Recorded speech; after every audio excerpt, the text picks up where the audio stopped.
각이 살아있는 정치평론 시사정각 시작합니다. 오늘도 각이 서는 두 분 모셨습니다. 윤희석 전 국민의힘 대변인, 서영조 전 더불어민주당 상근 부대변인 나오셨습니다. 안녕하십니까? 네, 안녕하세요.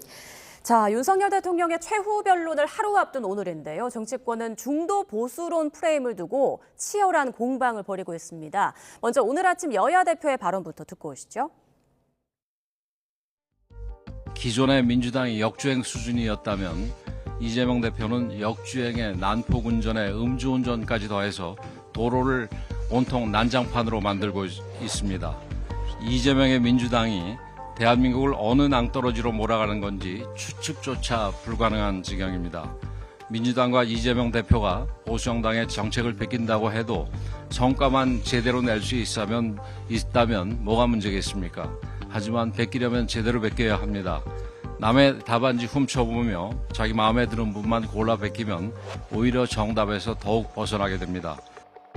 대통령도 이 21세기 선진 대한민국에서 세상에 영구 집권해보겠다고 군정을 하겠다고 군사 쿠데타를 하지 않나. 그런 사람들을 비호하면서 1호당은 징계도 하지 않고 오히려 쫓아다니잖아요. 동조를 하지 않습니까? 지금 권영세 비대위원장이 아주 대놓고 다시 12월 3일이 오더라도 자기는 계엄 해제 의결을 하지 않겠다. 지금 그렇게 얘기하지 않았어요? 뭐 표면 좀 틀리다고 꼬투리 잡을지 모르겠는데 하여튼 그런 취지였어요. 이게 극우 아니면 뭡니까? 네, 권영세 비대위원장은 베끼려면 제대로 베껴라 이렇게 민주당을 향해서 일갈을 했고요. 이재명 대표는 국민의힘을 향해서 윤 대통령을 비호하는 극우 정당이다 이렇게 또 비판했습니다. 어떻게 들으셨나요? 이재명 대표가 갑자기 중도 보수론을 들고 나온 것은 윤석열 대통령이 지금 탄핵 심판을 받는 과정에 있기 때문에 운동장을 넓게 쓸 수 없는 저희 당의 이 처지를 활용한 그런 정략적인 어떤 술책이라고 생각을 합니다. 그런데 그렇게 주장만 한다고 해서 갑자기 진보 진영에 있던 민주당이 중도 보수 정당이 되는 건 아니라는 걸 저희가 잘 알고 있죠. 정책을 어떻게 하느냐가 중요한 거지 정치적으로 상황 변화에 따라서 어떤 입장을 일시적으로 낸다고 해서 저희 당이 극우 정당이 되겠습니까? 세상 어느 나라에서 극우 정당의 지지도가 30%가 넘고 거기서 대통령을 배출하고 그러지는 않습니다. 그래서 이재명 대표가 그 중도 보수 쪽으로 가서 표를 좀 많이 얻겠다. 조기 대선을 염두에 두고 말씀하시는 모양인데 실제적으로 중도 보수에 계신 분들이 공감할 수 있는 그런 정책적 메시지를 일관되게 2주일 만에 바뀌지 마시고 일관되게 내시는 작업이 먼저라고 저는 생각합니다. 네, 서 대변인 말씀도 들어보시죠. 일단 뭐 권영세 비대위원장 말은 앞뒤가 하나도 맞지 않는 것들은 뭐 어떤 베끼더라도 제대로 베껴라. 이 보수 정책이든 진보 정책이든 그거는 한 정당의 고유의 본인들의 소유가 아닙니다. 시대상에 맞게끔 이게 맞다고 그러면 뭐 민주당이든 국민의힘이든 거기에 대해서 주장하고 내가 실행할 수 있는 능력이 있다라고 국민들을 설득해 가는 거. 그게 저는 조금 더 이 정당을 운영하는 지도자들의 마음이 아닐까. 그런데 이건 우리 건데 왜 건들어 이런 느낌이거든요. 왜 상속세에 대한 어떤 논의 완화하는 게 왜 국민의힘 거예요? 그렇지 않아요. 박근혜 전 대통령도 그랬지만 경제 문제가 가져와서 여러 가지 복지 정책에 대해서 실행을 했어요. 그러면서 외연 확장을 했죠. 그리고는 집권을 했던 것으로 제가 기억하는데 결국엔 국민의힘이 먼저 반성해야 될 거. 지금 왜 본인들의 보수의 자리를 비워놓고 저쪽 오른쪽에 있는 자유통일당에 내란을 동조하는 보수의 낭떠러지로 가냐. 저는 그겁니다. 이걸 내주지 않으려면 더 밀고 올라오세요. 그 보수를 굳건히 지키고 건전한 보수를 통해서 중도로 확장하려고 해도 모자랄 판에 지금 본인들은 본인들의 정통 보수에 대한 합리적 보수의 정책들은 다 내팽개쳐 놓고 대통령 지키기에만 연연하면서 이재명 대표만 욕하고 있습니다.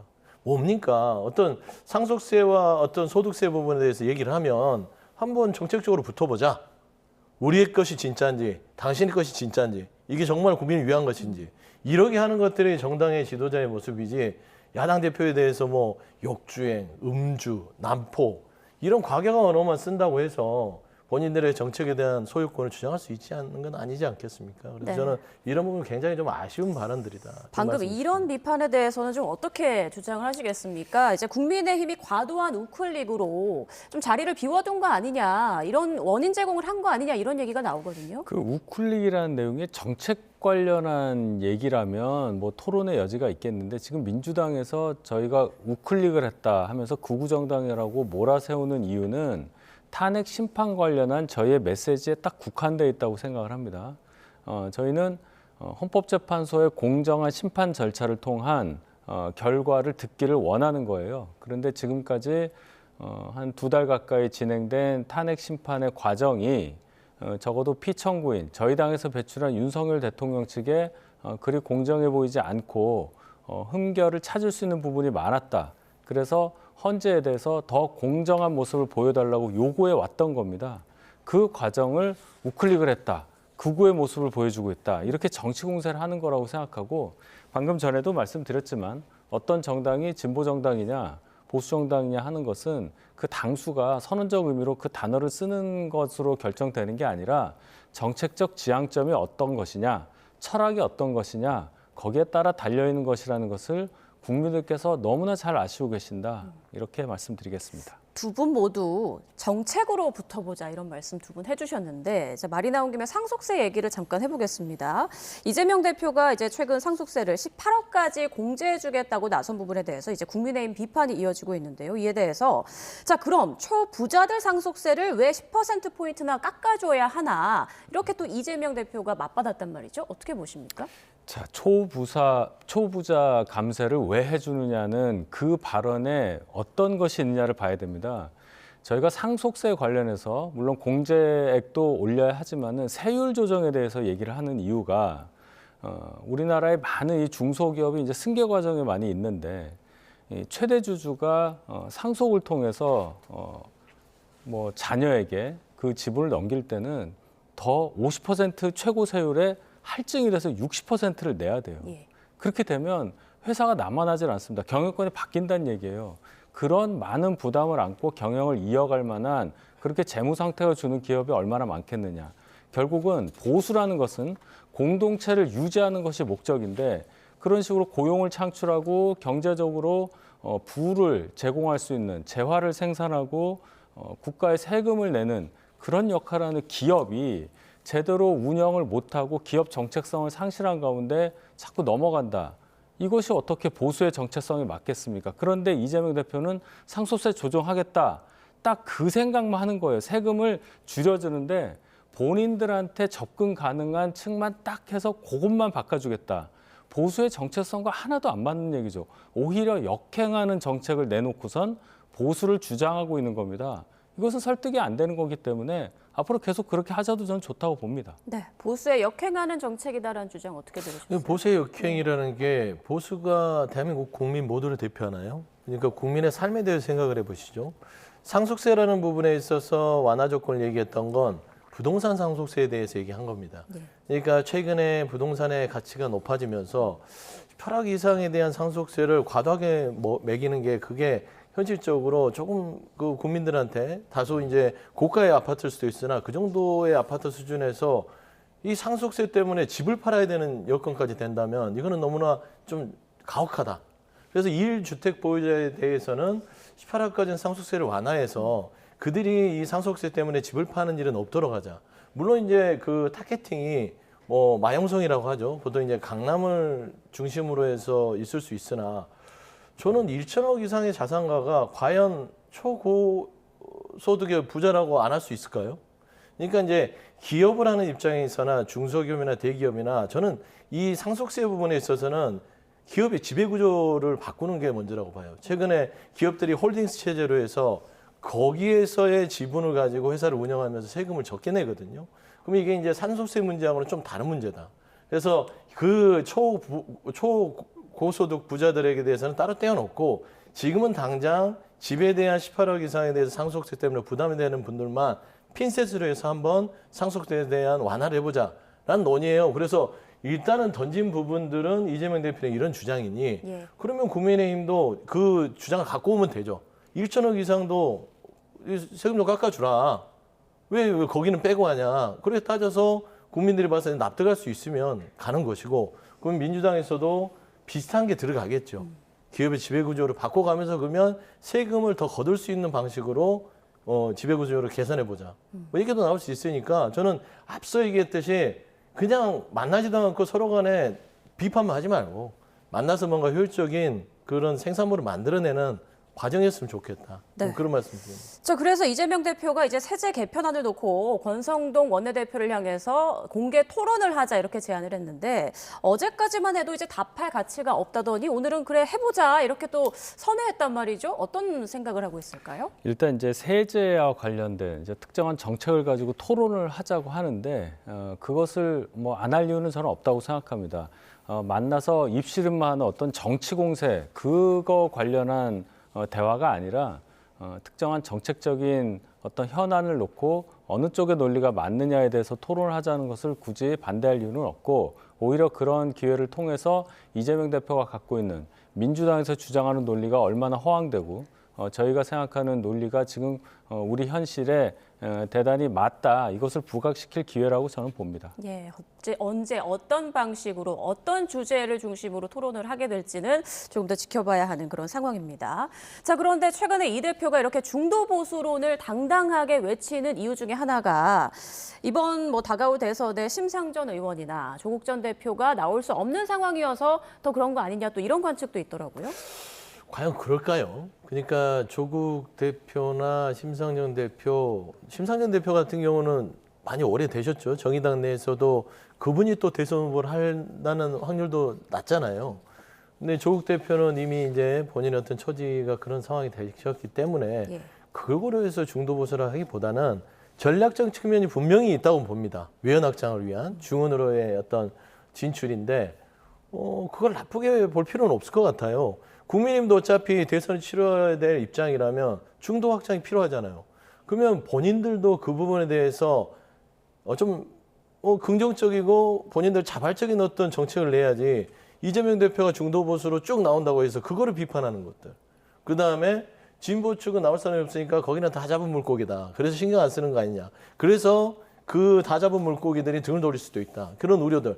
그거는 분석과 평론이 가능하나 현재까지는 이재명 대표가 선택한 중도 보수의 전략은 먹히고 있다. 라는 측면에서는 국민의힘이 분발하셔라. 라는 말밖에 드릴 말씀이 없습니다. 네, 이재명 대표의 중도 보수 전략이 먹히고 있다라고 말씀을 해주셨는데요. 오늘 나온 리얼미터 여론조사로 민심을 좀 살펴보겠습니다. 자, 먼저 국민의힘 지지도 그리고 민주당 지지도 함께 볼 텐데요. 정당 지지도가요. 지금 국민의힘은 42.7%, 민주당 41.1% 나왔습니다. 최근 좀 조사 기관에 따라서 엎치락뒤치락 하고 있는 그런 모습이고요. 차기 대선에서 야권에 의한 정권 교체를 희망한다라는 응답과 그리고 여당의 정권 연장을 원한다는 응답이 오차범위 내로 좁혀졌습니다. 45.3, 49% 나왔습니다. 자, 이번 이 여론조사 결과를 좀 어떻게 보고 계신지 먼저 윤 대변인님. 방금 전에 이재명 대표의 중도 보수론이 먹히고 있다고 말씀하셨잖아요. 예. 물론 여론조사가 모든 걸 다 반영하지는 않겠지만 지금 저 여론조사의 숫자만 보면 먹힌 걸로 해석될 여지는 전혀 저는 없다고 생각합니다. 일주일 사이에 추세가 완전히 반대로 꺾였잖아요. 이것은 민주당 멀리 갈 것도 없습니다. 민주당 내부에서조차 반발이 나오는 논리를 들고 나서 자꾸 강변을 하고 있기 때문에 전통적인 민주당 지지층조차 어느 정도는 굉장히 거부감을 느끼고 있다 이렇게 해석할 여지가 충분하고 결론적으로는 국민들이 판단을 내리실 때 가장 중요하게 여길 수 있는 신뢰성의 바탕을 둔 그러한 어떤 정책 주장이라든지 이슈 파이팅이 필요하다. 근데 이재명 대표는 최근 들어서 더욱더 본인의 발언에 그 신뢰성을 해할 만한 그런 변침을 너무 자주 하고 급격하게 하고 있다. 이 지점을 민주당에서 더 무겁게 받아들여야 된다 하는 하나의 여론조사 결과가 아닐까 이렇게 평가하고 싶습니다. 네. 이분 리얼미터 여론조사에 대해서 이제 기관을 평가하고 싶지는 않으나 기본적으로 좀 이 민주당에는 좀 보수적으로 나오는 수치들을 일관되게 가지고 있고요. 현재 이제 조사 방식이 무선 ARS 방식입니다. 지금 보수층은 특히나 굉장히 위기에 처해 있고 앞으로 윤석열 대통령의 탄핵에 대한 심판 불과 한 2주 안에는 나올 것 같아요. 그런 차원에서는 ARS라는 게 전화로 걸려오기 때문에 이 부분은 적극적으로 받는 사람이 아니면 응답을 하지 않습니다. 지금 애가 타고 목이 타는 쪽은 어딜까요?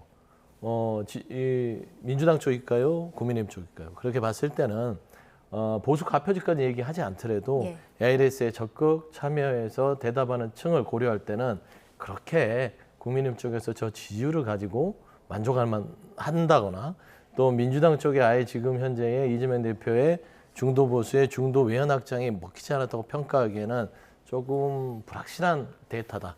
그렇게밖에 말씀드릴 수밖에 없습니다. 네. 자, 내일은요, 윤 대통령의 헌법재판소 최후 변론이 예정돼 있죠. 자, 여야 역시 국회에서 마지막 고소에 나섰는데요. 목소리 들어보십시오.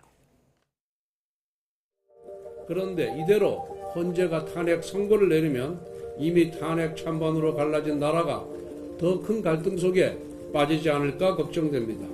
지금 헌재는 국민의 신뢰를 상실하고 있습니다. 법치에 입각한 공정한 절차를 어겼기 때문입니다. 헌법재판소가 국민의 힘과 극우 세력들의 외압에 흔들리지 말고 오직 헌법과 상식에 근거해 합리적인 결정을 내려주실 걸 당부드립니다. 국민의 힘과 극우 세력의 행태를 보면 윤석열이 복귀할 거라는 믿음을 여전히 갖고 있는 것 같습니다. 그러나 이 같은 믿음이야말로 호수에 비친 달그림자를 좇는 것입니다.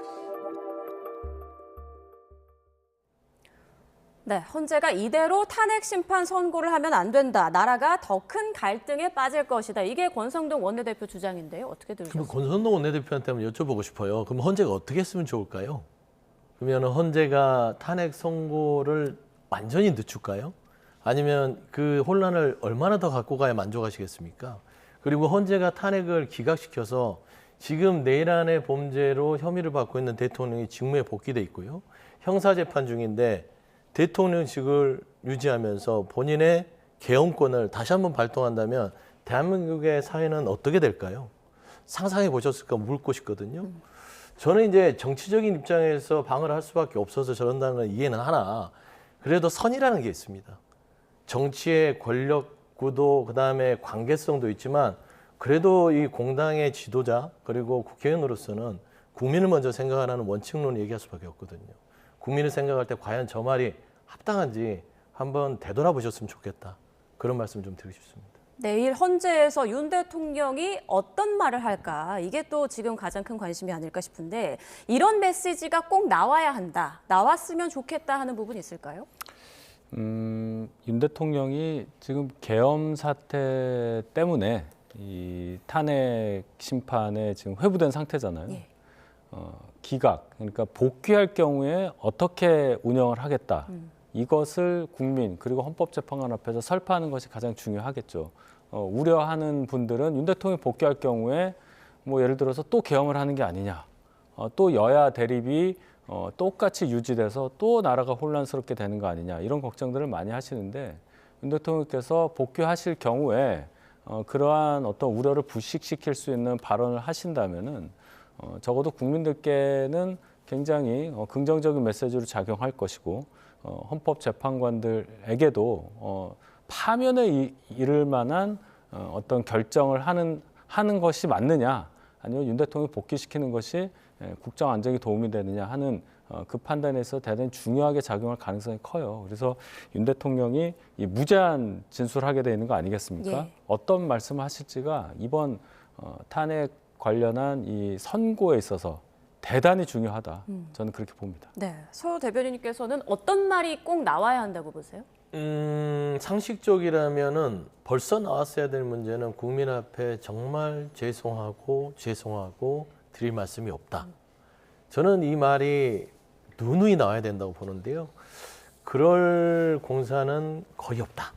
뭐 요식적으로 한두 줄은 쓰겠죠.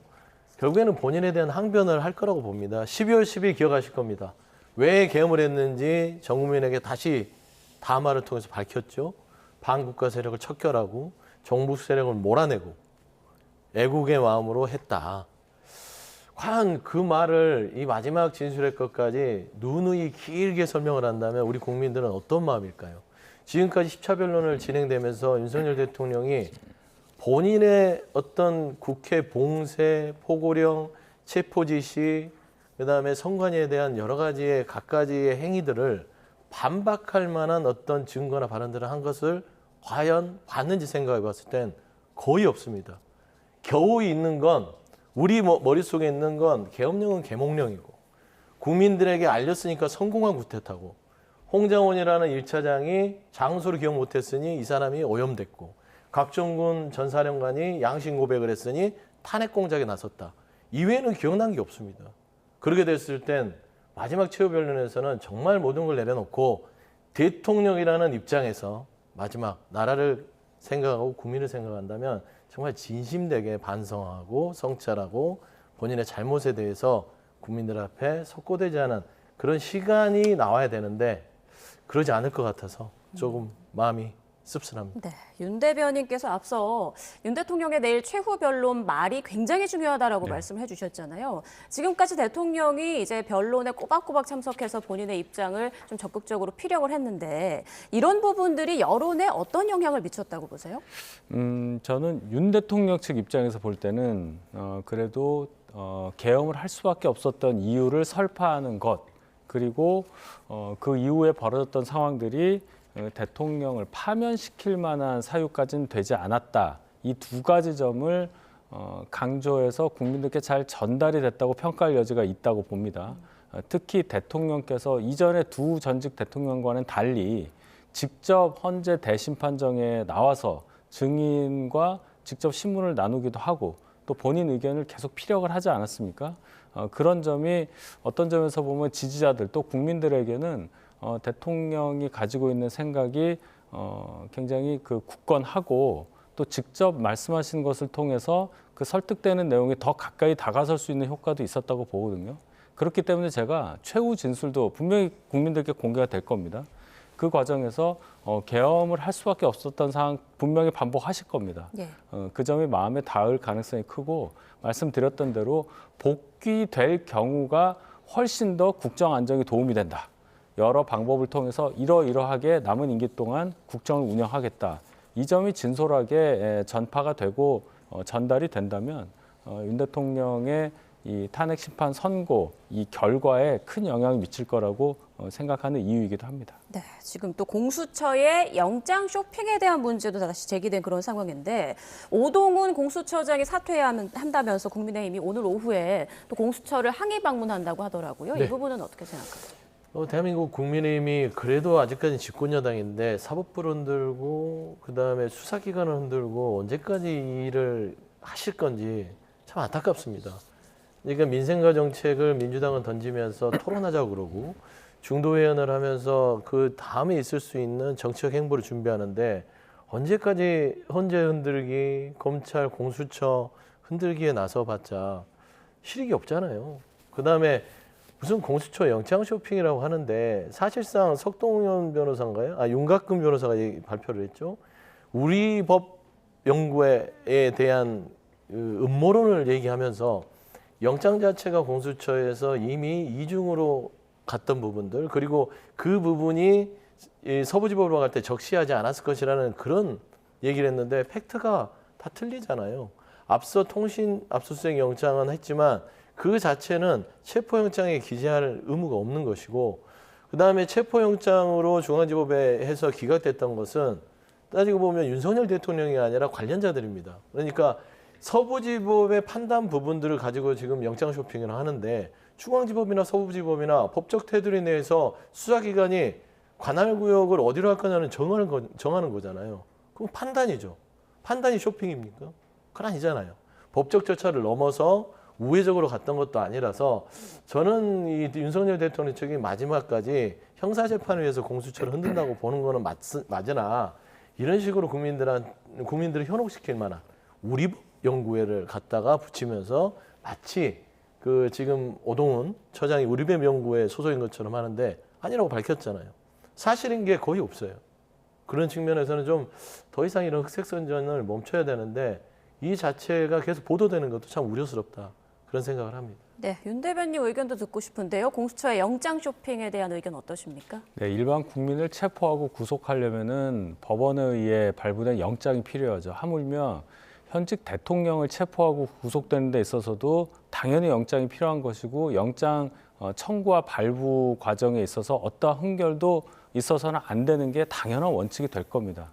그런데 공수처가 중앙지법과 서울 서부지방법원 사이를 오가면서 어느 쪽에 청구를 해야 영장 발부가 쉬우냐 이 판단을 했다는 게 그냥 드러난 겁니다. 결국은 서부지방법원의 판사에 의해서 체포영장, 구속영장이 발부되면서 현직 대통령이 구치소에 수감되는 상황을 지금 우리는 겪고 있는 거예요. 그러면 공수처가 애초에 큰 이 국민적인 영향을 줄 수 있는 대통령의 체포 및 구속 관련해서 어떠한 절차적 흥결도 없이 또 어떠한 결정 과정에 있어서의 미진한 부분, 오해받을 부분도 없이 이를 추진했어야 한다는 지적을 받을 수밖에 없는데 지금까지 부인하고 말 안 하는 걸로 일관하다가 이제 저희 당 쪽에 의해서 또 윤 대통령 측 변호인에 의해서 공수처가 많은 것을 숨기고 있다. 결국 영장 발부받기 위해서 법원을 왔다 갔다 하면서 영장 쇼핑했다. 이런 결과가 나온 겁니다. 어떻게 이 부분에 대해서 문제를 삼지 않겠습니까? 공수처에서 아직도 책임 있는 답변을 하지 않는데 지금 이 순간만 모면한다고 해서 공수처와 관련된 이 논란이 가라앉지는 않을 거예요. 대통령에 관련한 일이기 때문입니다.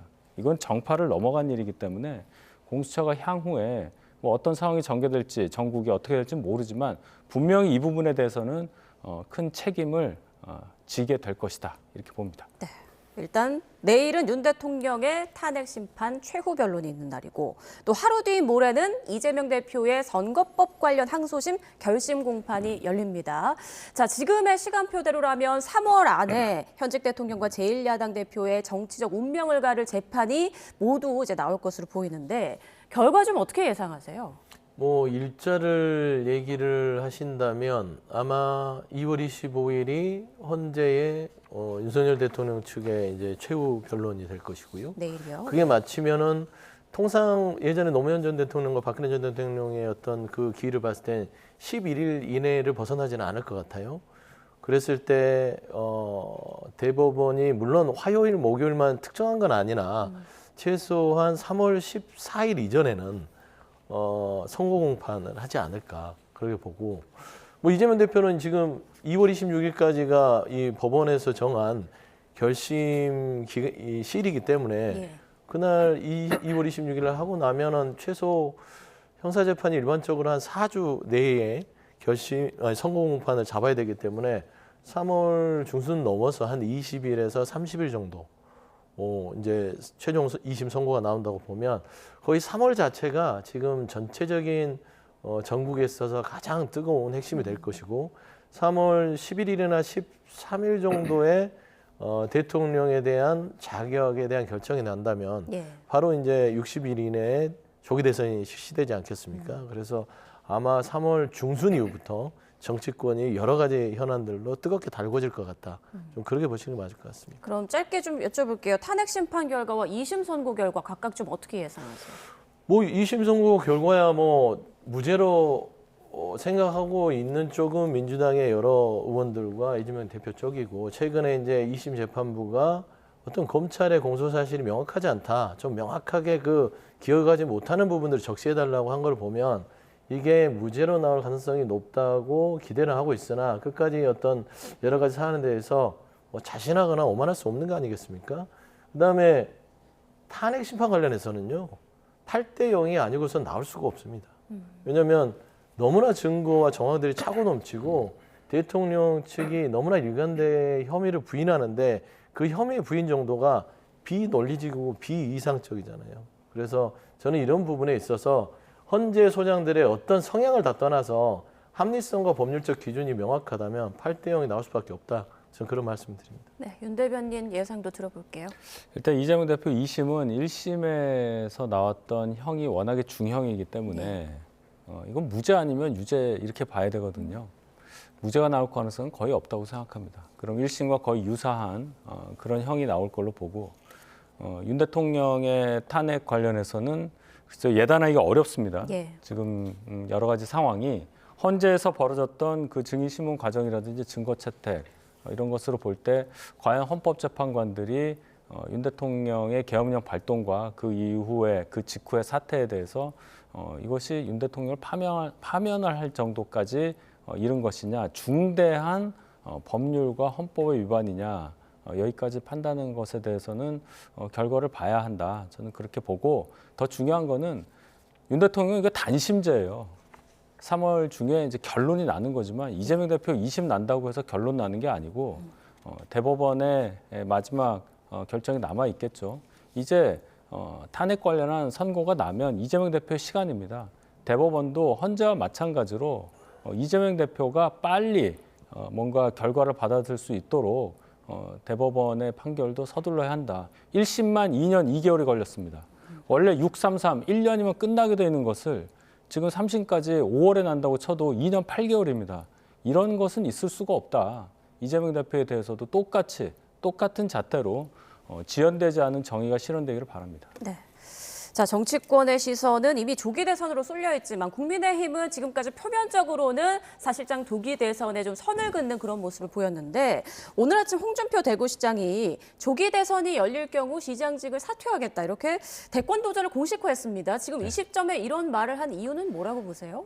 강력한 의지 표명, 이렇게 말씀드릴 수 있겠습니다. 홍준표 대표가 이번에 대선에 도전을 하게 되면 개인적으로 4번째 도전이고, 여러 가지 상황을 봤을 때 마지막 대선 도전이 될 수 있다고 볼 수밖에 없습니다.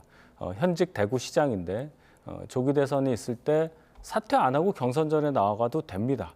그렇지만 미리 조기 대선이 있을 경우에 사퇴를 하겠다는 것은 퇴로가 없다. 이 선거 하나로 본인의 정치 인생을 마무리 짓겠다. 이런 각오를 피력한 것으로 보이고, 그만큼 이번 조기 대선에 있을 경우에 이번 대선에 임하는 각오가 남다르다. 지지층에 대한 강력한 호소라고 생각하겠습니다. 네, 지금 여권의 가장 큰 걸림돌은 명태균 씨가 아닐까 싶은데요. 최근 명 씨가 조기 대선이 확정되면 오세훈, 홍준표 시장 고소하겠다, 이런 이야기를 하지 않았습니까? 지금 야당 입장에서 볼 때 명태균 게이트가 여권에 미칠 영향 좀 어떻게 보고 계세요? 여권에 미칠 영향은 상당히 그 메가톤급의 폭발력이 있다. 그러니까 때를 기다린 것도 있고, 이 탄핵 국면에 있어서 명태균 씨가 잠잠하게 우리 시야에 사라졌었죠. 그래서 12월 3일이라는 시점을 정할 때, 이거 명태균이 한참 막 이 물이 올라왔을 때쯤에 이 12월 3일에 비상계엄이었기 때문에 그 뒤에 명태균의 이런 핵폭탄급의 자료들이 있는 거 아니라 라는 어떤 여러 가지 말들이 많았는데, 저는 이제 탄핵 심판이 다 마무리되는 과정에서 명태균도 그동안 숨겨왔던 발톱을 드러내고, 어차피 그 발톱 자체는 여권 쪽에 윤석열, 김건희 대통령 부부 외에도 거물급들 정치인이잖아요. 홍준표 대구시장도 거론되고 오세훈 서울시장도 있고요. 같은 당은 아니지만 전에 대표를 했던 이준석 의원도 있고요. 그다음에 여러 사람들이 있기 때문에 저는 명태균 씨의 어떤 발언들이 100% 다 순도가 명확하다고 보지는 않지만, 최소한 그동안 명태균 씨가 얘기했던 것은 거짓은 거의 없다. 예를 들면 김건희 여사하고 내가 잘 알고 지냈다는데 카카오톡이 나왔고요. 대통령하고 내가 이런 부탁을 했는데 육성 메시지 우리가 들었습니다. 근데 그거는 빙산의 일각이었죠. 황금폰이 공개됐고 검찰의 디지털 포렌식을 통해서 다 확보됐고 그 카피본까지 다 다른 사람에 가 있는 상황이기 때문에, 저는 이게 하나 둘씩 풀리기 시작하면은 정신 차리지 못할 정도의 혼란을 초래할 것이다. 이 말이 기억납니다. 명태균 씨가. 돼지는 잔칫날 잡는 것이다. 저는 그 돼지가 누가 될지 참 궁금하다. 그런 말씀 드립니다. 네, 자, 이런 가운데 오늘 아침 조경태 의원은요, 이번 대선에서 사법 리스크가 없고 명태균 게이트에서 자유로운 후보는 한동훈 전 대표뿐이다, 이런 말을 했습니다. 내용 들어보시죠. 이번에 대선에서의 우위를 전할 수 있는 후보는 사법 리스크가 없는 후보, 그리고 비상계엄에 자유로울 수 있는 후보, 명태균 리스크에 자유로울 수 있는 그런 후보, 즉 이 세 가지를 만족시킬 수 있는 공통분모에 있는 후보가 상당히 좀 우위를 전할 수 있다. 저는 그렇게 분석하고 있고요. 많은 합리적인 중도에 있는, 합리적인 보수에 있는 분들이 그런 생각을 하고 있을 거라고 생각을 합니다. 그런 의미에서 중앙지검에서 지위 고하를 막론하고 명태균 리스트와 관련된 것은 철저하게 수사해서 한 점의 의혹이 없도록 하는 알겠습니다. 것이 바람직하다. 자, 한동훈 전 대표의 책이 아직 뭐 본 판매가 시작되기도 전인데 주간 베스트셀러 1위에 올랐다고 하더라고요. 이건 좀 어떤 걸 의미한다고 보세요? 한동훈 전 대표에 대해서 관심이 아직도 많다고 봐야 되겠죠. 이제 사전 예약 판매만 하고 있는 건데 네. 몇만 부가 이미 예약 판매가 됐다. 뭐 베스트셀러 1위다. 이제 이런 보도가 나오는 것은 그만큼 그동안 잠행을 하고 있었던 한동훈 대표의 상황을 궁금해하고 계신 국민들이 많고 앞으로 그럼 정치를 어떻게 할 거냐 분명히 나오는 게 맞느냐 이런 대중의 관심이 반영된 결과라고 봅니다. 책을 통해서 정치를 다시 본격적으로 재개한다는 방식이 굉장히 생경하죠.